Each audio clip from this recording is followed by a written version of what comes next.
আমি বাঙালি আর বাংলা আমার গর্বের বিষয়, তাই আমার কনস্টিটিউশনের সমস্যার কথা বাংলায় বলবো। যার বুঝতে অসুবিধা হবে তাকে মাইক্রোফোন নিয়ে শুনতে হবে, কারণ ট্রান্সলেটর ওখানে বসে রয়েছে। আমার সমস্যার কথা আমি বাংলায় বলবো, এর জন্য আমার কোনো লজ্জার বিষয় নয়। হ্যাঁ, এরকম কথা যিনি বলেছিলেন তিনি হলো ঘাটালের অন্যতম এমপি দেব, যার ভালো নাম দীপক অধিকারী।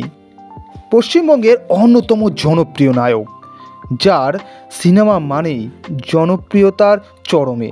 প্রত্যেকটা সিনেমা হল হাউসফুল। বাংলার চলচ্চিত্রে উজ্জ্বলতম নক্ষত্র দেব বা দীপক অধিকারী। চলুন আজ দীপক অধিকারীর জীবনের কিছু কথা আপনাদের সঙ্গে শেয়ার করি। হ্যাঁ, ছেলেটি কেশপুরের ছোট্ট একটি গ্রামে জন্মগ্রহণ করেন। পিতা গুরুদাস অধিকারী, মাতা মৌসুমী অধিকারী। দেব সাধারণত তার পিতা ক্যাটারিংয়ের ব্যবসা ছিল, আর সেই ক্যাটারিংয়ের ব্যবসার সোর্সেই তার পরিচয় হয় টলিউড বলিউডের নামজাদা বিভিন্ন নায়ক নায়িকাদের সঙ্গে। সেখান থেকেই তার মধ্যে সিনেমার তৈরি করার বীজটা রোপণ হয়। অনেকে তার ডাকনাম রাজুও বলে। শৈশবের বেশিরভাগটা সময় তার মামার সঙ্গে কেটেছে চন্দ্রকোনায়, এবং সেখান থেকেই তিনি পড়াশোনা শুরু করেন। পরবর্তী সময় সাউথ সিটি এবং যাদবপুরে বেশ সময় কাটিয়েছে। ডিপ্লোমা নেয় সিনেমা বিষয়, সেখান থেকেই সিনেমার প্রথম অভিষেক। তার প্রথম মুখ্য ভূমিকায় অভিনয় করে 2006 সালে অগ্নিপথ সিনেমার মাধ্যমে। সেই সিনেমায় রচনা ব্যানার্জি ছিল তার বিপরীতে, তবে সেই সিনেমা তেমনভাবে জনপ্রিয়তা লাভ করেনি। এরপরে রবি কিনাগির নির্মিত শ্রী ভেঙ্কটেশ ফিল্মের আই লাভ ইউ সিনেমায় তারকে চরমতম খ্যাতিতে পৌঁছায়। তারপর আর পিছু তাকাতে হয়নি, পরপর অভিনয়, আর অভিনয় করতে করতে এমন চরম পর্যায়ে পৌঁছায় তার ডাক আসে রাজনীতিতে ওতপ্রোতভাবে জড়িয়ে পড়েন দীপক অধিকারী বা দেব। এই সময় তিনি বেশ কিছু সিনেমা করতে গিয়ে বিভিন্ন নায়িকার সঙ্গে নাম জড়িয়ে যায়। এর মধ্যে অন্যতম ছিল শুভশ্রীর সঙ্গে শোনা যায় বেশ কিছু দিনের প্রেমের সম্পর্ক। এরপর একের পর এক সিনেমা হিট করতে লাগে। এদের মধ্যে অন্যতম দুই পৃথিবী একটা অসাধারণ অভিনয়ের জন্য তাকে খ্যাতিতে পৌঁছে দেয়। এরপর একের পর এক পাগলু সিনেমা, চ্যালেঞ্জ 2, চ্যালেঞ্জ 1, এই সমস্ত সিনেমাগুলোকে কমার্শিয়াল, এবং যে সিনেমাগুলো গ্রাম বাংলার প্রতিটি মানুষের প্রতিটি ঘরে পৌঁছে গেছিল। একের পর এক সিনেমা, এখন পর্যন্ত প্রায় 166 সিনেমায় তিনি অভিনয় করে ফেলেছেন। তার অভিনয় মানেই অসাধারণ। সবথেকে হিট সিনেমাগুলো হয়তোবা দেব শুভশ্রী আসা মানেই সিনেমা হলগুলো হাউসফুল। এদের মধ্যে খোকাবাবু 2012 সালে একটি সিনেমা প্রায় 300 দিন পর্যন্ত থিয়েটারে চলেছে। তার অসাধারণ ড্যান্স আলাদা একটা মাত্রা তৈরি করে। বাংলা সিনেমাকে আলাদা মাত্রা তৈরি করে দিয়েছিল পাগলু 2।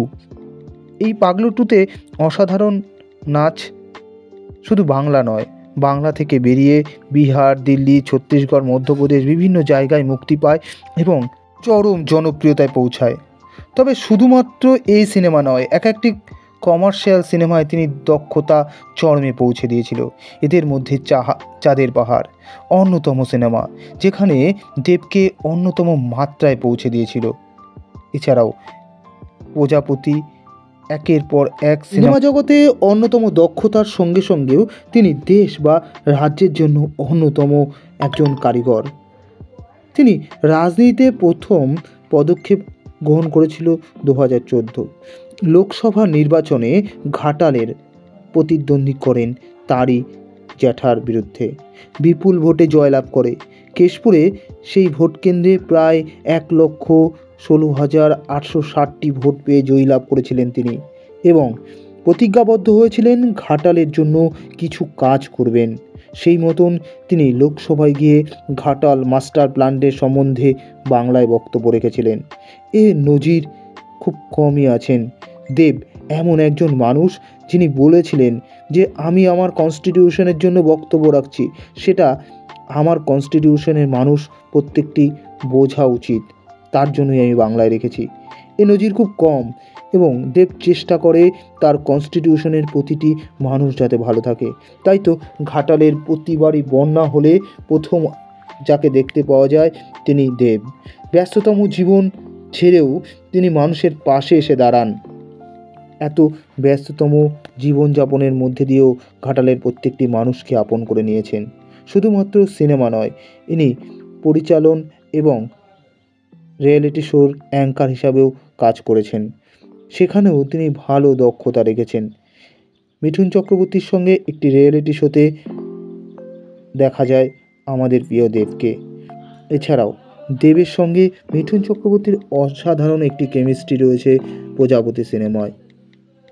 পরণ বন্দ্যোপাধ্যায়ের সঙ্গেও অসাধারণ কেমিস্ট্রি দেব। দেব মানেই একটা সাধারণ কিন্তু অসাধারণ অভিনয়ের ছোঁয়া। তাই তো প্রতিটি পরিচালকের প্রথম তালিকায় থাকে দেব। দেব এমন একজন নায়ক যিনি প্রতিটি প্রজন্মের কাছে আইডল। এখন একটা ছোট্ট বাচ্চার কাছে তার প্রিয় নায়কের নাম যদি জিজ্ঞাসা করা হয় তাহলে প্রথমেই বলবে দেব। দেব একের পর এক জেনারেশন তৈরি করে যাচ্ছে তার ফ্যান ফলোয়িং, কারণ তার ম্যাজিক, তার অভিনয়, তার কথা বলার ভঙ্গি অসাধারণ। বিভিন্ন প্রেমের সম্পর্কে বারবার জড়িয়েছেন, তবে বিয়েটা শেষ পর্যন্ত হয়নি।